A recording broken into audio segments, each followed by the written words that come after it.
దేవుని నామానికి స్తోత్రం కలుగును గాక. హల్లెలూయా. 7వ ముద్రను విప్పినప్పుడు ఆ ముద్ర నెరవేర్పు ఏమిటి? మొదటి ముద్రను విప్పినప్పుడు క్రీస్తు విరోధి వచ్చాడు. 2వ ముద్రను విప్పినప్పుడు యుద్ధాలు, 3వ ముద్ర కరువు, 4వ ముద్ర విప్పినప్పుడు భూకంపాలు, 5వ ముద్రను విప్పినప్పుడు హతసాక్షులు, పరిశుద్ధులను చంపటం, హింసించబడటం, హతమైపోవటం. నాదా సత్యస్వరూపి, ఎందాక మా నిమిత్తము భూనివాసులకు తీర్పు తీర్చకుండా ఉంటావయ్యా అని 5వ ముద్రలో భక్తులు ఏడుస్తూ ఉండగా ఆ దేవాతి దేవుడు అంటున్నాడు, ఇదిగో మీ సహోదరుల యొక్క సహదాసుల యొక్క లెక్క సంపూర్తి అగు వరకు ఇంకా కొంచెము కాలము మీరు విశ్రమించండి. కాలము పరిపూర్ణమైనప్పుడు నేను వారికి చేసేది చేస్తాను, మిమ్ములను నేను చేరదీసుకునేది చేరదీసుకుంటున్నానని మన ప్రభు వారు చెప్తూ ఉన్నారు. దేవుని స్తోత్రం కలుగును గాక. నా ప్రియ సహోదరి సహోదరులారా, ఇటీవల కొందరు అంటున్నారు, అసలు దేవుని బిడ్డలకు శ్రమలు ఎందుకు వస్తాయండి, కష్టాలు ఎందుకు వస్తాయండి అంటున్నారు. దేవుని బిడ్డలకు గాక ఎవరికి వస్తాయండి శ్రమలు కష్టాలు? మీరు ఒక్కసారి ఆలోచించండి. ఈ పరిశుద్ధ బైబిల్ గ్రంథంలో సుఖపడి చనిపోయిన భక్తులు ఎవరున్నారు చెప్పండి మీరు ఒక్కసారి. అపోస్తలుల దగ్గర నుంచి స్తంభాలకు నిలబెట్టి తారుపూసి అనేకులను, ఏది నీ సాక్ష్యము, ఏది నీ త్యాగము అనే పాట మర్చిపోయాం. క్రైస్తవుండా కదలి రావయ్యా, కలుషాత్ములకు ఈ సిలువ శక్తిని చాటవేమయ్యా. ఎండవానాలని జడిసి ఎంత కాలము మూలను. ఈ పాటలని మర్చిపోయాం. పాత పాటలలో క్రైస్తవ బిడ్డలను మహాశ్రమలకు సిద్ధపరిచినటువంటి పాటలు. పౌలు గారు ఎలా చనిపోయారు ఆలోచించండి, పేతురు గారు ఎలా చనిపోయారు ఆలోచించండి. అలాగే అపోస్తలులు అందరూ కూడా ఎలాగూ చనిపోయారండి. వాళ్ళందరూ యేసయ్య బిడ్డలు కాదా? యేసయ్య వారిని ప్రేమించలేదా? వారందరూ దేవుని సంఘం కిందకి రారా? నా ప్రియ దేవుని బిడ్డలారా, నిజంగా ఒక్క మాట చెప్తున్నాను, హతసాక్షుల లెక్కలో ఎవరి పేర్లు రాయబడుతున్నాయో వాళ్ళే చనిపోతారు. మిగిలిన వాళ్ళందరూ హతసాక్షులు అవ్వాలనే రూలేమి లేదు. కానీ 5వ ముద్ర కాలంలో మాత్రము భక్తులందరూ, అనేక మంది భక్తులందరూ విలపించే సమయము, అనేకులు హతమార్చబడే సమయము, ఆ సమయంలో మొరపెట్టే సమయము. అది 5వ ముద్ర నెరవేర్పు. 6వ ముద్ర నెరవేర్పు మరొకటి ఉన్నది. ఆ తర్వాత 7వ ముద్రను గూర్చి చెప్పబడి ఉన్నది. మీరు గమనించండి, మత్తయి సువార్త 24వ అధ్యాయము 3, 4, 5, 6, 7, 8, 9, 10 వచనాలను మనం గమనించినట్లయితే ఇక్కడ ఈ ముద్రలలోని సంభవాలు వరుసగా ఎలాగున్నాయో ఇక్కడ యేసు ప్రభువారు శిష్యులకు చెప్పినటువంటి రాకడ సూచనలు కూడా అలాగే ఉన్నాయి, వరుస క్రమంలో ఉన్నాయండి. క్రీస్తు విరోధి మొదటి ముద్ర నెరవేర్పుగా ఇక్కడ మత్తయి సువార్త 24లో ఉన్నది. అలాగే 2వది యుద్ధములుగా, 3వది కరువులుగా, 4వది భూకంపములుగా, 5వది ఏమిటో కూడా మీరు చూడండి 9వ వచనంలో. అప్పుడు జనులు మిమ్మును శ్రమల పాలు చేసి చంపెదరు, మీరు నా నామము నిమిత్తము సకల జనముల చేత ద్వేషించబడతారని యేసు ప్రభువారే చెప్తే, మేము నీ శిష్యులం కదా, మేము నీ బిడ్డలము కదా, మాకెందుకు వస్తాయి ఈ శ్రమలని వారెందుకు అడగలేదండి? కనుక దయచేసి నా ప్రియ సహోదరి సహోదరులారా, అనేకులు అభ్యంతరపడి ఒకరినొకడు అప్పగించుకునే కాలం వస్తుందండి. భయంకరమైనటువంటి అనేకమైన అబద్ధ ప్రవక్తలు వచ్చి పలువురు మోసపరిచే కాలంలో మనం ఉన్నామండి. ఇదిగో వాక్యంలో లేని ఉన్న వాటిని తీసివేయటం, లేని వాటిని కలపటము, తమ యొక్క స్వకీయ దురాశలను అనుసరించుచు తమ యొక్క ఐశ్వర్యం గురించి ప్రకటించుకునే సేవకులు రాబోతున్నారని ఆ కాలంలో చెప్పబడిందండి. అక్రమము విస్తరించుడి చేత అనేకుల ప్రేమ చల్లారిపోతుందని ఇక్కడ చెప్తున్నాడు. ఈ రోజుల్లో కూడా అలాగే అనేకుల ప్రేమ చల్లారిపోతుంది. ఒకప్పుడున్న భక్తి, ఒకప్పుడున్నటువంటి దేవుని సన్నిధిలో ఉన్నటువంటి సమర్పణ ఈ దినాలలో రాను రాను తక్కువైపోతుంది. ఇది కూడా రాకడకు ఒక సూచనేనండి, ఇది కూడా రాకడకు ఒక సూచనే. చివరిగా మరొక విషయాన్ని చెప్పి నేను ముగిస్తాను. ప్రియ దేవుని బిడ్డలారా, చూడండి, ఈ యొక్క ప్రకటన గ్రంథములో 7వ ముద్రను విప్పుచూ ఉండగా మధ్యలో 7వ అధ్యాయమును ఓ ప్రత్యేక సబ్జెక్టుగా పెట్టేశారన్నమాట. ఆ 7వ అధ్యాయము చాలా విశాలమైన అధ్యాయము. అయితే ఆ 7వ అధ్యాయములో 1,44,000 మంది ఉన్నారన్నమాట. 1,44,000 మంది ఎవరు అంటే, కొంతమంది ఉండి ఇదంతా మా సంఘస్థులండి అని చెప్పుకుంటున్నారు. కొన్ని సంఘాల వాళ్ళు ఉన్నారు, ఇదిగో ఇదంతా వీళ్ళంతా వివాహం కానటువంటి వాళ్ళ గ్రూప్ అండి అనుకొని వాళ్ళు వివాహం చేసుకోకుండా ఆ 1,44,000 మంది సియోను కొండ మీద ఉండేది మేమేనండి అని చెప్తున్నారు. తప్పండి. దయచేసి ప్రకటన గ్రంథం ఉన్నది ఉన్నట్టుగా చదువుకోమని చెప్తున్నాను. 7వ అధ్యాయము మొదటి నుండి చదవండి. ఆ 1,44,000 మంది ఎవరు అనగా ఇశ్రాయేలీల 12 గోత్రములలో ఒక్కొక్క గోత్రము నుండి 12,000 మంది రక్షించబడినట్లుగా స్పష్టంగా చెప్పబడింది.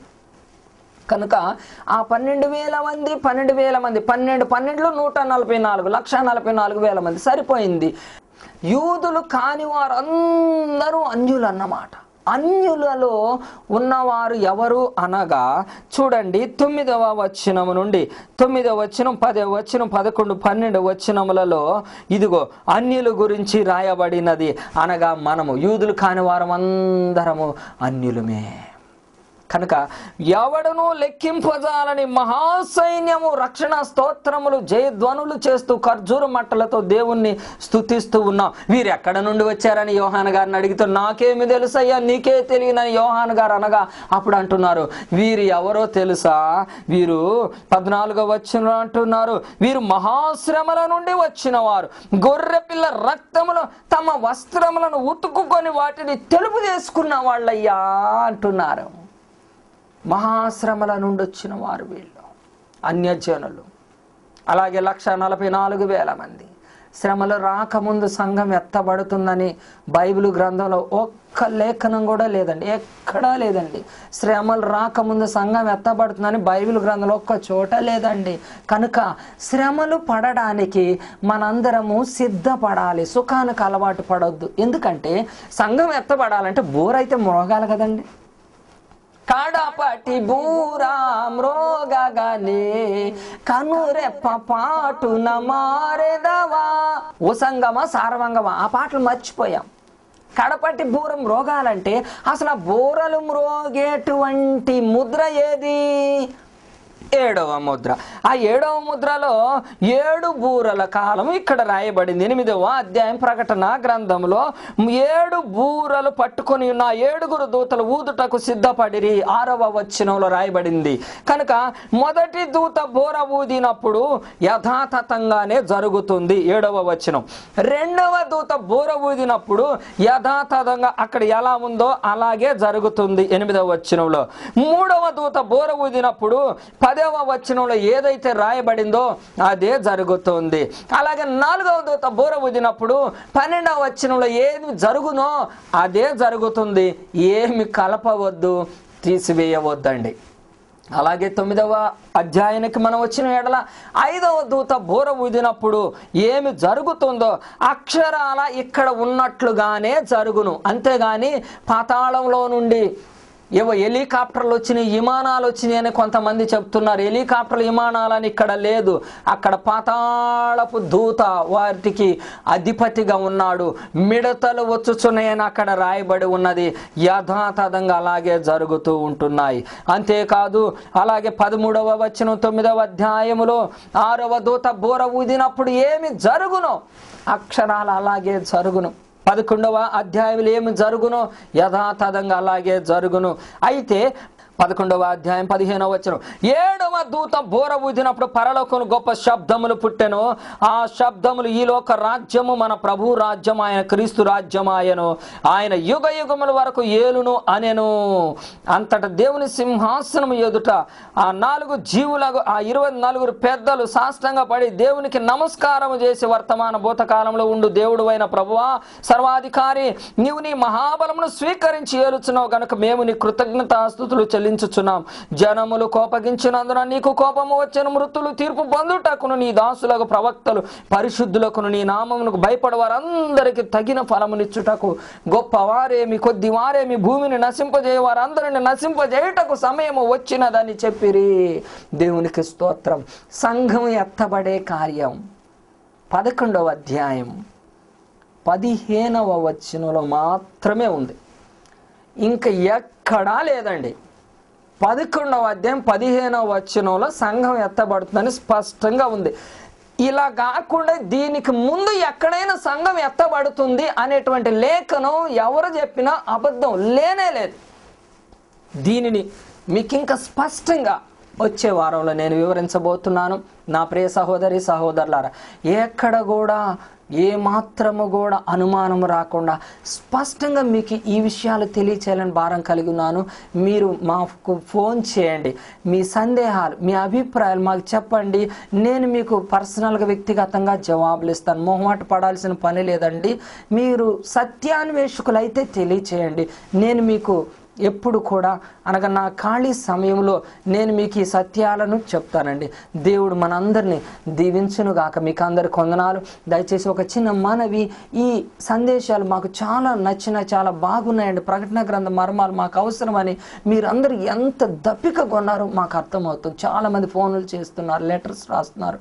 మా యొక్క మంత్లీ మ్యాగజైన్స్ ఉన్నాయి, బుక్స్ ఉన్నాయి, కరపత్రికలు ఉన్నాయి, సీడీలు, ఆడియో, వీడియో ప్రసంగాలు, ప్రకటన గ్రంథాల మీద దాదాపుగా ఒక 50 VCDలు ఉన్నాయి. కావలసిన వారు తెలియచేయండి. నేను మీకు సర్వసత్యాన్ని అందించాలని ఆరాట పడుతున్న, దేవుని చేత ప్రేరేపించబడుతున్న దేవుడు మిమ్మల్ని అందరిని దీవించునుగాక. వచ్చే వారము మరి విపులముగా 8వ అధ్యాయము 9వ అధ్యాయమును మరలా మనం ధ్యానం చేసుకుందాం. కొంత మీకు అవగాహన కొరకు పైన ఒక్కొక్క అధ్యాయంలో ఇలా ఉన్నదనడానికి మాత్రమే నేను మీకు ఏరియల్ సర్వేగా అందిస్తున్నాను. భవిష్యత్తులో కొన్ని సంవత్సరాలు దీన్ని ఇలాగే ధ్యానం చేద్దాం, మరలా వెనక్కి వద్దాం.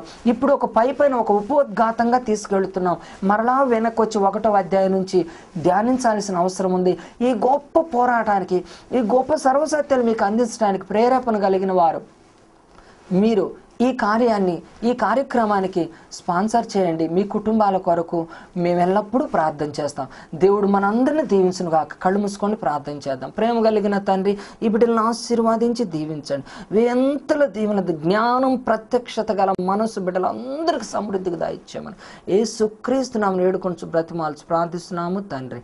ఆమేన్, ఆమేన్, ఆమేన్. అందరికీ వందనాలు. Praise the lord.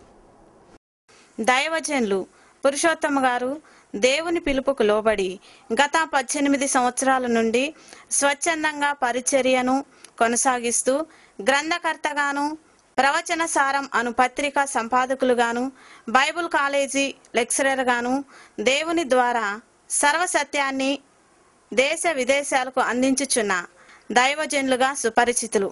దైవజనులు కలిమల పురుషోత్తమ గారి ద్వారా రచింపబడిన గ్రంథములు ప్రవచన సారం అను ద్విమాస పత్రిక, బైబిల్ కోర్స్ పత్రికలు, ఆడియో, వీడియో, కీర్తనలు, సందేశముల కొరకు సంప్రదించవలసిన చిరునామా హోలీ స్పిరిట్ ఫౌండేషన్, పరిశుద్ధాత్మ ఆరాధన మందిరం, వెంగళాయపాలెం, గుంటూరు 522005.